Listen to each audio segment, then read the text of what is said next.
Vamos a hablar de la reanimación neonatal.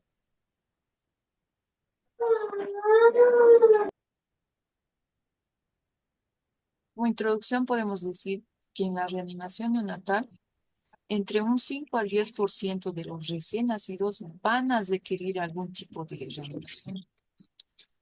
Los prematuros van a precisar RSP con mayor frecuencia, donde la situación predominante es la asfixia perinatal.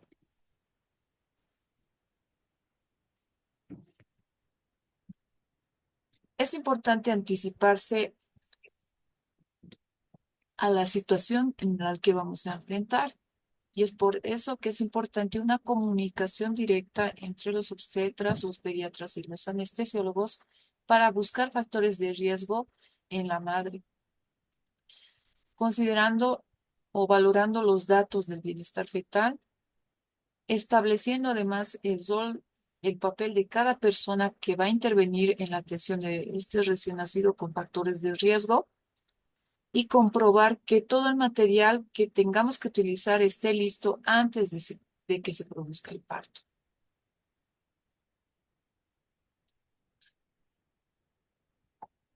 Es importante tener en cuenta que si la madre tiene factores de riesgo, como ser una primigestañosa, preeclampsia o antecedentes de desproporción cefalopélvica o algún otro factor de riesgo como tal, sea atendida en un centro especializado, mínimamente un hospital de segundo nivel, donde se encuentre una sala de cuidados intensivos neonatales y el equipo con adecuado, un equipamiento adecuado en la sala de partos.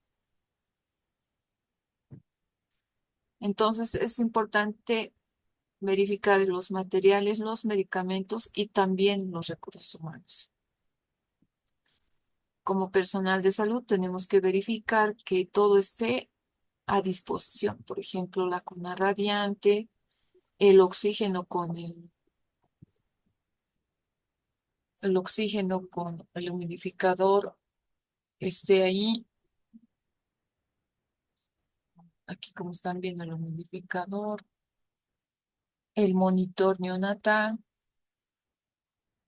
las jeringas, ondas de aspiración, las tijeras, los guantes estériles, las bolsas autoinflables o los ambús que ustedes conocen, los tubos endotraqueales, ya sea desde el número 2 hasta el 3.5, el laringoscopio que funciona adecuadamente con su pala recta 0 o 1, el estetoscopio neonatal, las máscaras faciales de acuerdo a la edad del paciente. Si es prematuro, usaremos el más pequeño y de acuerdo a lo que estemos viendo.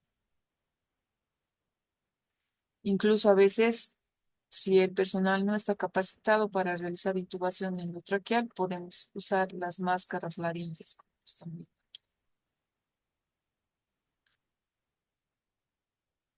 Medicamentos, adrenalina, Doctora, buenas noches.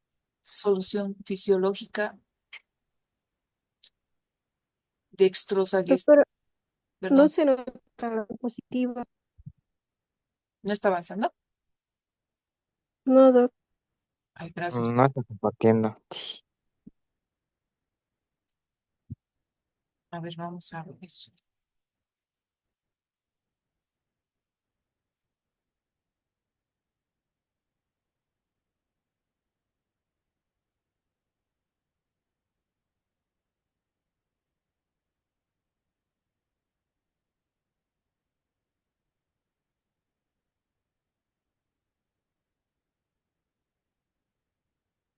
¿Se ve?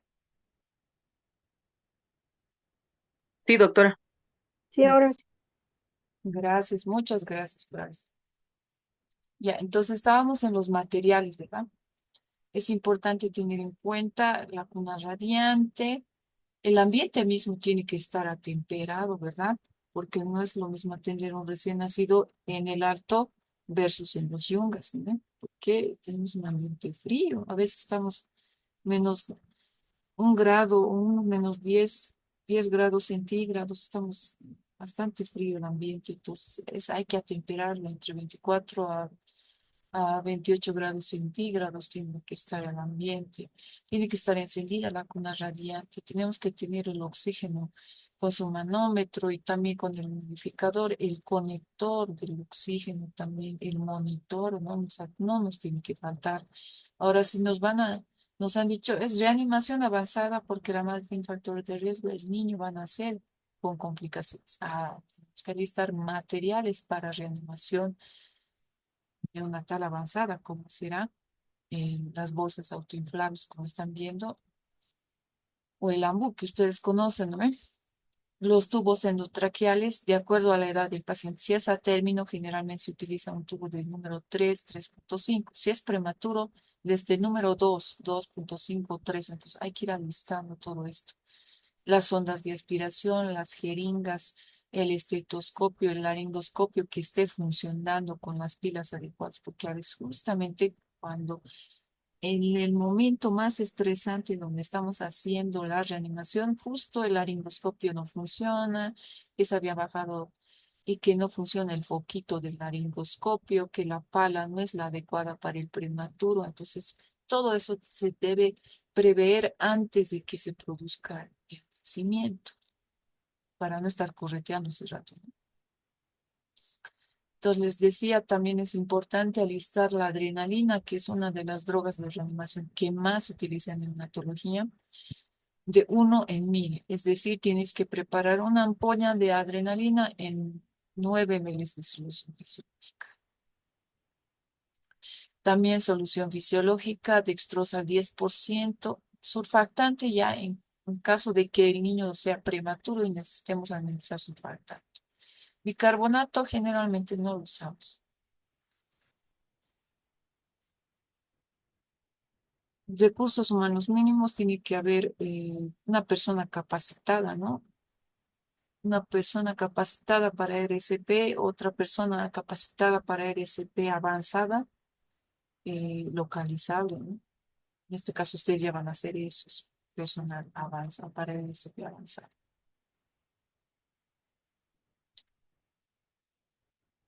¿Cuáles son los pasos de reanimación neonatal? Primero vamos a hacer una valoración inicial, después una estabilización, evaluación, asistencia respiratoria, uso de oxígeno, compresiones torácicas y administración de fluidos diálicos. Vamos a ir viendo paso por paso. En la valoración inicial, las preguntas que nos tenemos que hacer. ¿Es una gestación a término? ¿Llora, respira? ¿Tiene buen tono muscular?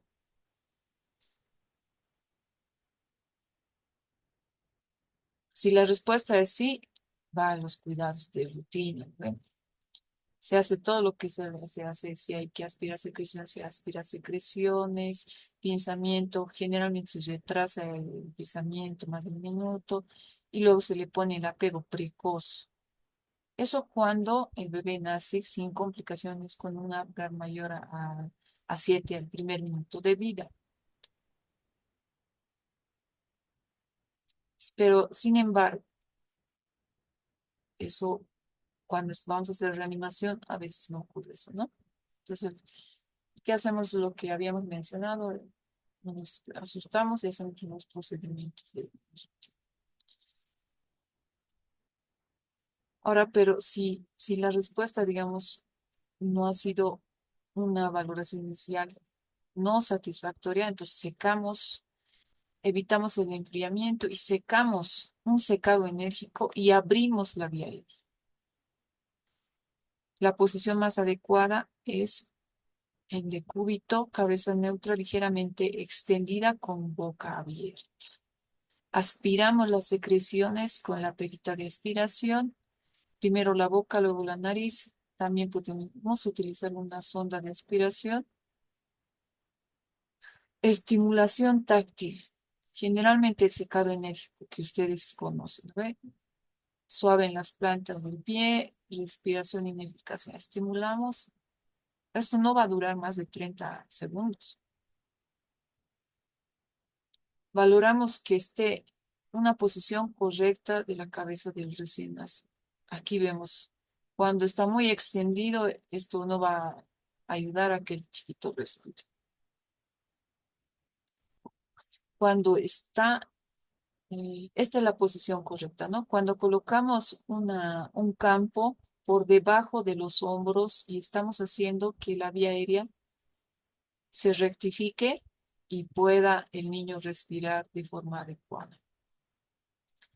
Cuando es la incorrecta, cuando el cuello está muy hiperextendido o cuando está muy flexionado. Entonces, tengan en cuenta esta posición, ¿no? La posición correcta o la posición de olfateo, como se dice.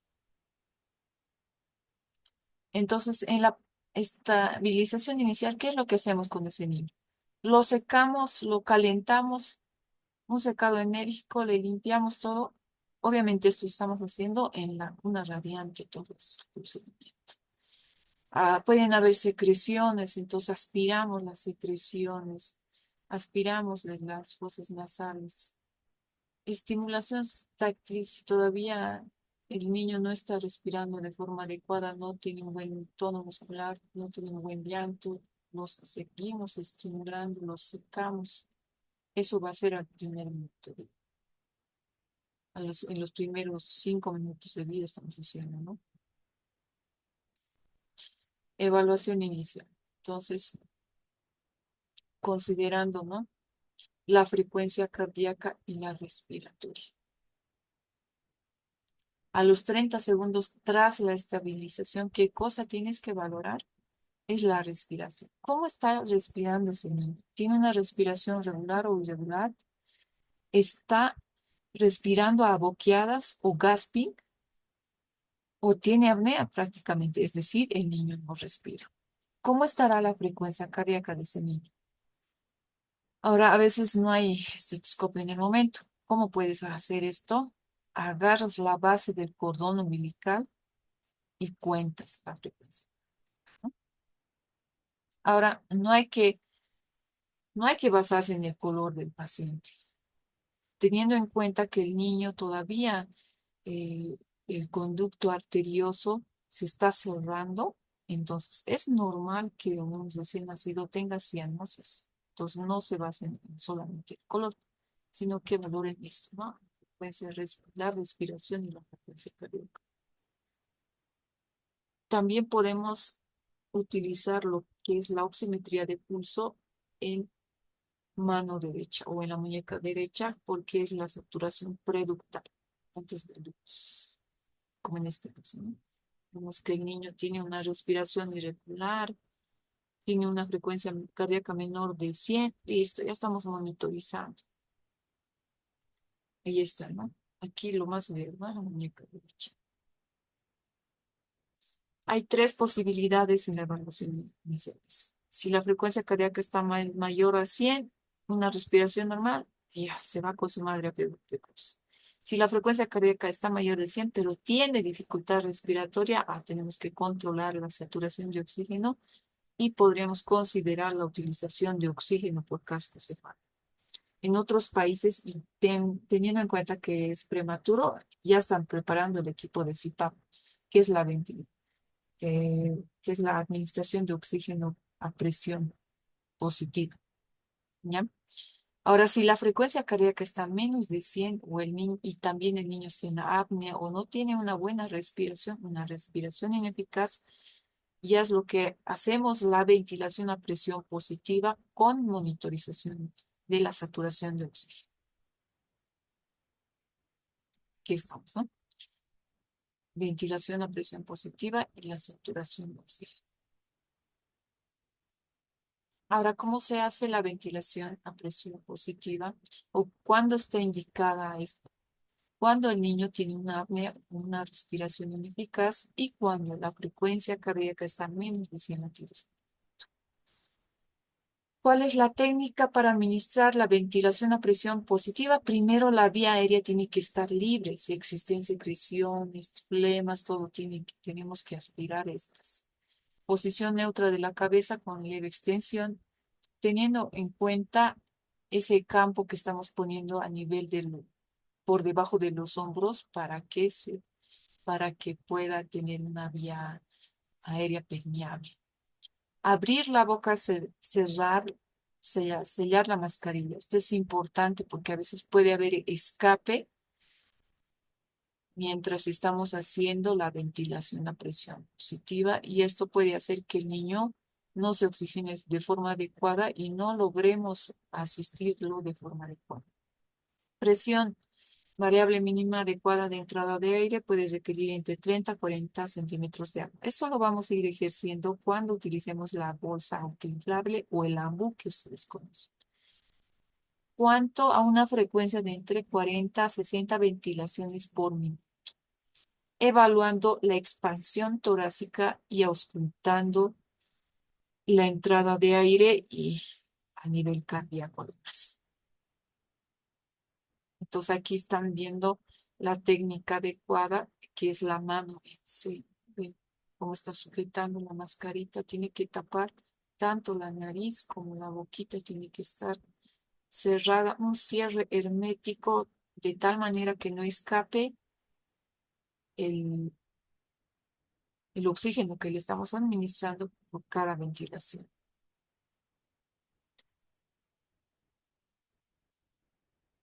Por ejemplo, que son con bolsa autoinflable, que es la que conocemos nosotros, con bolsa de anestesia, que es muy poco utilizado en nuestro medio, y con tubo esto mucho menos utilizado. Eso es lo que más usamos nosotros, el primero. Después de que has realizado la ventilación a presión positiva, vamos a ir valorando la respuesta. 30 segundos después de que hayas administrado la ventilación a presión positiva, tendría que valorarse la frecuencia cardíaca si el niño con este procedimiento ya respira. Si está la frecuencia cardíaca más de 100 y respira, tenemos que seguirle administrando oxígeno, pero ya no con ventilación, sino que podemos ir monitorizándolo y valorando si el niño tiene automatismo respiratorio. Frecuencia cardíaca mayor a 100 y el niño no respira, continuamos con la ventilación a presión positiva, colocamos una sonda orogástrica y si la frecuencia cardíaca está menos de 100, asegurar corregir maniobras de ventilación y considerar la intubación. Esto en la práctica clínica lo vamos a ir viendo con los mnemotécnicos que se utilizan en esta parte.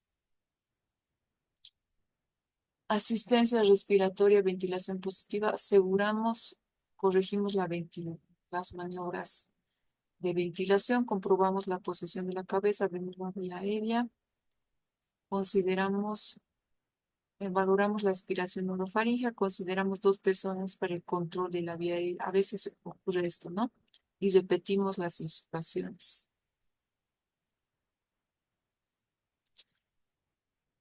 Cuando la asistencia respiratoria es ineficaz, tendríamos que indicar y prepararnos para la intubación endotráquea. Cuando la ventilación es ineficaz y prolongada, entonces tenemos que administrar o preparar el material para la intubación, y más que todo si estamos frente a un niño que tiene síndrome de aspiración meconiana. O tal vez un niño con hernia diafragmática, incluso ni siquiera se ventila, sino que directamente se intuban, o en prematuros extremos, en algunos casos, con presiones torácicas recomendadas.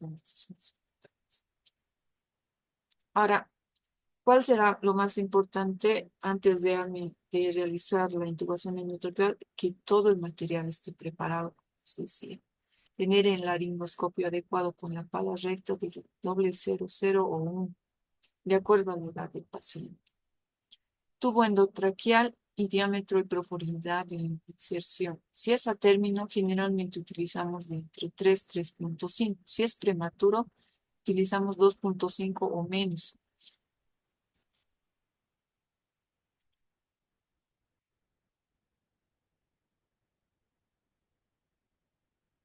Cuando se indica CPAP, hay otros aparatos que se pueden usar, como por ejemplo están viendo CPAP nasal, aparte de la ventilación o del tubo endotraqueal. El CPAP se puede administrar cuando hay dificultad respiratoria, una cianosis central importante, o con otras fases, ¿no? Esto no lo vamos a realizar. Ahora, la mascarilla laríngea, eso se utiliza cuando el que va a intubar no es experimentado. Esto generalmente ya se usa en un segundo e incluso en un tercer nivel de atención. También que es importante la monitorización precoz de la saturación de oxígeno. La técnica, colocar el pulso y oxímetro en la mano derecha, esta es la saturación preductal. Hay que tener en cuenta que ni bien le coloques el monitor de oxígeno a los primeros 2 minutos de vida del bebé, 60% la saturación de oxígeno es normal. Y a medida que vaya pasando los minutos, hasta los 10 minutos que ya lo hayas continuado valorando, va a subir recién al 90%. ¿Ya? Entonces, no tenemos que asustarnos si en el primer minuto estamos bien 60. Va a ir subiendo progresivamente porque el ducto se está cerrando. Ahora, ¿qué recomendaciones hay para la utilización de oxígeno? Si el recién nacido es a término, se puede utilizar RSP o se puede iniciar RSP con oxígeno a aire ambiente, es decir, sin conectar el oxígeno, podemos utilizar la bolsa autoinflable o el ambú.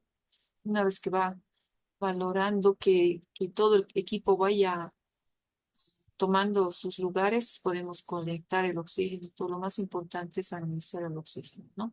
Si no hay disponibilidad de mezclar aire con oxígeno, iniciar RCP con aire. Si no hay datos de saturación de oxígeno, valorar la frecuencia cardíaca. Administración gradual de oxígeno guiada por la saturación de oxígeno es importante. Si se precisa compresiones torácicas, incrementar la FiO2. En prematuros de menos de 32 semanas hay que tener mucho cuidado en la administración de oxígeno. ¿Ya? Ahora, en relación a las compresiones torácicas. ¿Cuándo está indicado las compresiones torácicas? Cuando la frecuencia cardíaca está a menos de 60 latidos por minuto, a pesar de que se haya hecho una buena ventilación y has comprobado que hay buena entrada de aire, has corregido si la máscara estaba, tal vez había fuga con el mnemotécnico Mr. Sopa, y has revisado que todo esté bien, pero bueno, sigue la frecuencia cardíaca 60, entonces tenemos que hacer las compresiones torácicas. ¿Cuál es la técnica? La más utilizada y recomendable son la técnica de los 2 pulgares en el tercio inferior del esternón, como están viendo aquí en la imagen. ¿Cuál es la coordinación? Tres compresiones torácicas más una ventilación. Entonces, el líder del equipo de reanimación neonatal va a ir contando la ventilación. ¿Quién será a cargo de la ventilación? Entonces, él es el que cuenta. El de la compresión. Si yo estoy a cargo de las compresiones torácicas, empiezo a contar. Y una, y dos, y tres, y el que dice ventila, ventila, ¿no? Y una, y dos, y tres, ventila. Y una, y dos, y tres, y ventilas. De esta manera hacemos una coordinación de 3 compresiones y una ventilación. Suspensión. Si la frecuencia cardíaca es mayor a 60 latidos, comprobar cada 30 segundos. Esto tenemos que hacer. Este es el primer ciclo, ¿no? Segundo ciclo, el tercer ciclo. Cada 30 segundos hay que ir viendo cómo va a ir respondiendo o no el recién nacido a las compresiones torácicas. Fármacos y fluidos. Vías de infusión. La vía más accesible, colegas, es la vía umbilical. Porque en ese momento, ¿dónde está la licenciada, la enfermera? ¿Dónde está? Y resulta que la enfermera está haciendo otro procedimiento y no puede colaborar. Pero está ahí tu interno y puede ayudar. Entonces, lo que podemos hacer es canalizar una vía umbilical. Esa es la más accesible. También se puede utilizar la vía endotraqueal, pero no es la más adecuada. Una vena periférica sería también, ¿no? Esto también dependerá del personal de enfermería que tengas a tu disposición. La vía intraósea en nuestro medio realmente no lo hacemos, puedo mentir. En otros países sí lo hacen. Ahora, ¿qué fármacos y fluidos? Vías de administración. La respuesta es la adrenalina, ¿no? Entonces hay que ir viendo cómo vamos a ir calculando la adrenalina. Tiene que estar preparada la adrenalina en relación a la reanimación avanzada. Entonces, una ampolla de adrenalina y 9 ml de solución fisiológica y vamos a ir administrando, ¿no?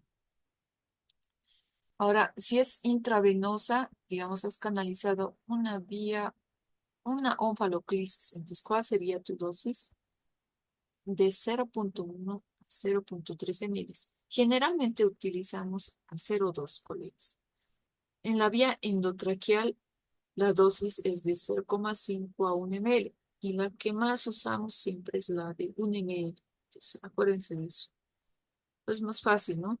Digamos, si el chiquito pesa 3 kilos y no tienes una vía umbilical, entonces la endotraqueal, entonces 3 ml, ¿no? Uno por su peso, uno por 3, ¿no? 3 ml y repetición cada cuánto administramos la adrenalina, cada 3 a 5 minutos si la frecuencia cardíaca está menos de 60 latidos por minuto. ¿Qué expansores podríamos utilizar? El más usado es la solución fisiológica, una dosis de 10 ml por kilogramo peso en unos 5 a 10 minutos. Lo ideal sería utilizando la vía de onfaloclisis. Entonces, esto es lo que vamos a ir aprendiendo en la práctica clínica que vamos a hacer, ¿ya? Hay que tener bastante cuidado porque son bolos de infusión rápida. Podemos provocar hemorragia intracraneal, sobrecargas de volumen, entonces hay que tener bastante cuidado con los líquidos. Fármacos, bicarbonato, generalmente a los primeros minutos de vida no lo utilizamos porque puede complicarse más con una hemorragia intracraneal también. Y tanto así. Hay situaciones especiales como por ejemplo el síndrome de aspiración meconiana. Si hay meconio, si el niño nace vigoroso con una mayor a 7, no hay necesidad de hacer RCP, nada. Se puede aspirar las secreciones y continuar con la atención normal como corresponde. Pero si el niño nace deprimido, ahí sí ya tenemos que preocuparnos y realizar todos los procedimientos de la atención de este recién nacido con complicaciones hasta tal vez una intubación endotraqueal de acuerdo a las complicaciones que tenga el paciente. Ahora sí, si hay complicaciones en la intubación, mejor no realizar intubación y continuar con la ventilación a presión positiva hasta que llegue un colega que sí esté entrenado en la intubación para que nos pueda ayudar con el procedimiento, ¿no? Puedes hacer un intento. Digamos, si no estás capacitado, muy bien capacitado, haz un intento. No logras intubar, continúa con la ventilación a presión positiva y llama al que sí tiene la experiencia, la pericia para realizar, ¿no? Ya. Ahora, ¿cuándo no se reanima? Si es un prematuro de menos de 25 semanas y tiene un peso menos de 500 gramos, no es aconsejable reanimar este tipo de recién nacidos porque mm, van a tener serias complicaciones. Y por más de que nosotros queramos ayudar a que este recién nacido prematuro extremo viva, las complicaciones van a ser graves y en la mayoría de los casos se hace una utilización innecesaria de todos los insumos, ¿no? Si hay un diagnóstico antenatal de malformaciones congénitas, como por ejemplo la anencefalia, trisomía 13, trisomía 18, de la misma manera, puede que nazcan y de repente van a empezar a complicarse y van a fallecer. Si hay signos biológicos de muerte, de la misma manera, ¿para qué vamos a realizar reanimación avanzada? Si el ginecobstetra ya te dijo, ya son más de media hora que no hay latido, entonces ella está aumentada. Podríamos preparar los materiales, porque alguna vez ocurre de que el bebé sí nace y estaba vivo, pero si nace muerto con datos clínicos de maceración y no, entonces ya no. En caso de duda, iniciar reanimaciones. La retirada de la asistencia es éticamente similar. Entonces hay que tener bastante cuidado y explicar más que todo a los familiares, ¿no? De por qué no se reanima y qué complicaciones tiene. Situaciones especiales, la anemia diafragmática, donde no se realiza ventilación a presión positiva, sino directamente intubación. Ahora, cuando suspendemos la reanimación, si no hay signos vitales tras 10 minutos que hayamos hecho esos procedimientos, no hay respuesta, entonces suspendemos. Si la frecuencia cardíaca persiste menos de 60 durante 10 a 15 minutos, bueno, no es tan claro, pero bueno, al menos 15 minutos que hayas hecho tu reanimación y no hay respuesta, entonces no, hemos hecho todo lo que se debería de haber hecho, pero pues no se pudo, ¿no? Y hay que informar siempre a los familiares desde antes de que llegue, antes de que nazca el bebé, hay que informarles, ¿no? El bebé puede nacer con estas complicaciones, esto es lo que puede pasar con el bebé, puede llegar a fallecer por esto, por esto. Es importante la comunicación a la familia para que posteriormente no haya problemas con el personal de salud. Bueno, eso es todo. Vamos a detener la grabación y nos espera 10 minutos, por favor.